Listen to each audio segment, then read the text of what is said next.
I want to say that we didn't lose the election. It is their forceful attempt to defeat us.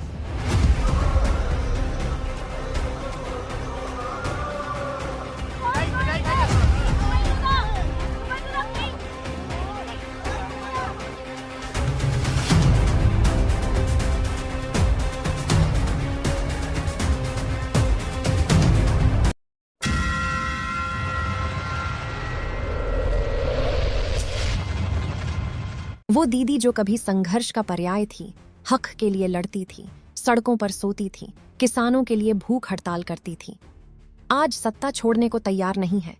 तो क्या ये सादगी असली थी या सिर्फ छवि बनाने का जरिया?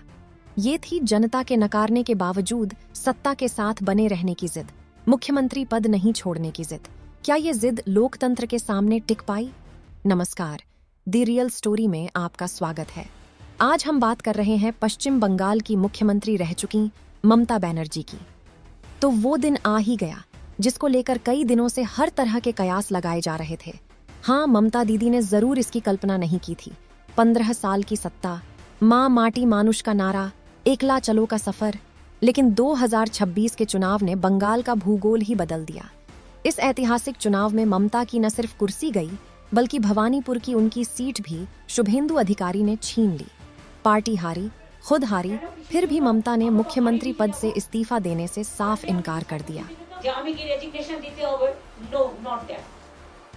Now also I want to say that we didn't lose the election. It is their forceful attempt to defeat us. Officially they may, through election commission, can defeat us. But morally I am telling you that we won the election. आज की ममता और 20 साल पहले की ममता का फर्क साफ समझ में आता है। 5 जनवरी 1955 को कोलकाता के एक निम्न मध्यम वर्गीय बंगाली ब्राह्मण परिवार में ममता का जन्म हुआ। पिता प्रोमिलेश्वर बनर्जी एक स्वतंत्रता सेनानी और इंश्योरेंस एजेंट थे। माँ गायत्री देवी परिवार की रीढ़ थीं, जो हर मुश्किल में साथ खड़ी रहती थीं। 7 भाई बहन में ममता अकेली बेटी थी। पिता की मौत 17 साल की उम्र में हो गई, बिना इलाज के। परिवार पर आर्थिक बोझ बढ़ गया। बचपन से ही ममता में क्रांति की चिंगारी थी। वो दक्षिण कोलकाता की संकरी गलियों में बड़ी हुई। पढ़ाई के साथ साथ ट्यूशन देकर परिवार का साथ दिया। उनकी शिक्षा देशबंधु शिशु शिक्षालय से हुई। फिर जोगमाया देवी कॉलेज से उन्होंने इतिहास में बीए किया।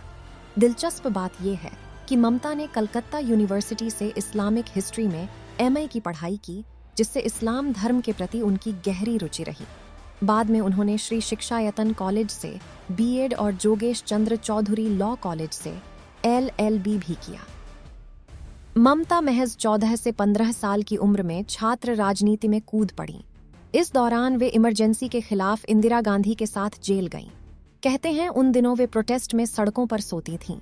1970 के दशक में छात्र आंदोलनों में ममता खूब सक्रिय रहीं। इसका इनाम भी उन्हें मिला। 1984 में मात्र 29 साल की उम्र में वे कांग्रेस से जुड़कर कोलकाता दक्षिण से देश की सबसे युवा सांसद बनी। पिता की मौत के बाद परिवार की जिम्मेदारी संभालते हुए भी ममता ने राजनीति को नहीं छोड़ा। माँ गायत्री देवी ने उन्हें सिखाया, न्याय के लिए लड़ो, कमजोरों के लिए खड़ी हो। कांग्रेस में रहते हुए ममता ने पश्चिम बंगाल में वाम मोर्चा के खिलाफ आवाज बुलंद की। इस बीच कांग्रेस में उनकी पार्टी नेताओं से अनबन हो गई और 1998 में उन्होंने अखिल भारतीय तृणमूल कांग्रेस टीएमसी की स्थापना की। शुरू में लोग जरूर हंसे, लेकिन ममता ने साबित कर दिया कि वो जनता के हक की लड़ाई लड़ रही हैं। ममता बनर्जी जनता के लिए ममता दीदी बन गई। 2006 से 7 में सिंगूर में टाटा नैनो प्रोजेक्ट के खिलाफ किसानों के लिए उन्होंने लंबी लड़ाई लड़ी। ममता ने 26 दिनों का भूख हड़ताल की। नंदीग्राम में पुलिस फायरिंग के खिलाफ मोर्चा खोला। उनका माँ माटी मानुष नारा पूरे बंगाल में गूंज उठा और अंततः 2011 में 34 साल के लेफ्ट राज का अंत हो गया। ममता बंगाल की पहली महिला मुख्यमंत्री बनी। ये वो ममता थीं जो सत्ता में आने के बाद भी भव्य सरकारी बंगले में नहीं रहीं। वापस चली गईं अपने पैतृक घर 30 बी हरीश चटर्जी स्ट्रीट, कालीघाट। ये कोलकाता की संकरी गली में साधारण सा 2 मंजिला घर था जिसकी टेराकोटा की छत थी। बारिश में यहाँ पानी भर जाता था। ममता बेहद सादगी से रहती है। आज भी सफेद साड़ी, हवाई चप्पल उनकी पहचान है। वे खुद खाना बनाती हैं। खाने में उनको इलिश मछली और भात पसंद है। दफ्तर में भी वे कभी चपरासी से पानी नहीं मंगवाती थीं। उनकी सादगी लोगों के दिलों में घर कर गई थी। एक बार तो मुख्यमंत्री रहते ममता ट्रैफिक जाम में फंस गईं। उन्होंने बगैर किसी हिचक के एक स्कूटी वाले से लिफ्ट मांगी और पहुंच गईं दफ्तर। जनता में उनकी लोकप्रियता का कोई जोड़ नहीं था, लेकिन सत्ता के साथ तस्वीर बदलने लगी। उनकी सादगी की छवि तो बनी रही, लेकिन पार्टी में परिवारवाद, आंतरिक गुटबंदी, भतीजे अभिषेक बनर्जी को बढ़ावा, नारदा स्टिंग, शारदा घोटाले, शिक्षक भर्ती घोटाले जैसे आरोप लगने लगे। करीबी शुभेंदु अधिकारी और मुकुल रॉय उनसे अलग हो गए। उन्होंने ममता को परिवारवादी बताया, जो सिर्फ अपने भतीजे को बढ़ावा दे रही थीं। पार्टी कार्यकर्ताओं की आम जनता के साथ गुंडागर्दी, हिंसा, भ्रष्टाचार और उससे जुड़े तमाम विवादों, घोटालों और रेप कांड के बीच ममता का राजनीतिक ग्राफ नीचे गिरने लगा। टीएमसी कार्यकर्ता और उनसे जुड़े अल्पसंख्यक लोगों पर अत्याचार करने लगे। हिंदुओं का दमन चक्र चल पड़ा। दुर्गा पूजा, दिवाली जैसे त्योहारों पर बंदिशें लगने लगीं। हिंदुओं के धार्मिक स्थलों पर कब्जे और तोड़फोड़ होने लगी। मुस्लिम तुष्टीकरण चरम पर पहुंच गया। हिंदुओं पर खुलेआम हमले होने लगे। हालत इतने बिगड़ गए कि लोग ममता दीदी की सरकार से छुटकारा पाने के लिए सब कुछ करने को तैयार हो गए। दबे स्वरों में ममता दीदी के खिलाफ बगावत फैलने लगी। फिर आया 2026 का विधानसभा चुनाव। बीजेपी ने जीती 206 सीटें, टीएमसी 80 पर सिमट गई। भवानीपुर में शुभेंदु ने ममता को 15,000 से ज्यादा वोटों से हराया। हार से ममता बिफर गईं।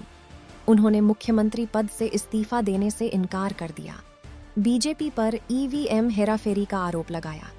एक तरफ जब बीजेपी सरकार बनने की तैयारी में है, ममता के रवैये को लेकर राज्यपाल RN रवि की भूमिका, सुप्रीम कोर्ट निगरानी, इन तमाम सवालों पर सबकी नजरें टिकी हैं। वही दीदी जो कभी सड़कों पर सोती थीं, किसानों के लिए भूख हड़ताल करती थीं, आज सत्ता छोड़ने को तैयार नहीं। क्या सादगी असली थी या सिर्फ छवि? क्या जिद लोकतंत्र के सामने टिक पाएगी? दोस्तों, ममता बनर्जी की कहानी संघर्ष, साहस और सत्ता के विरोधाभास की है।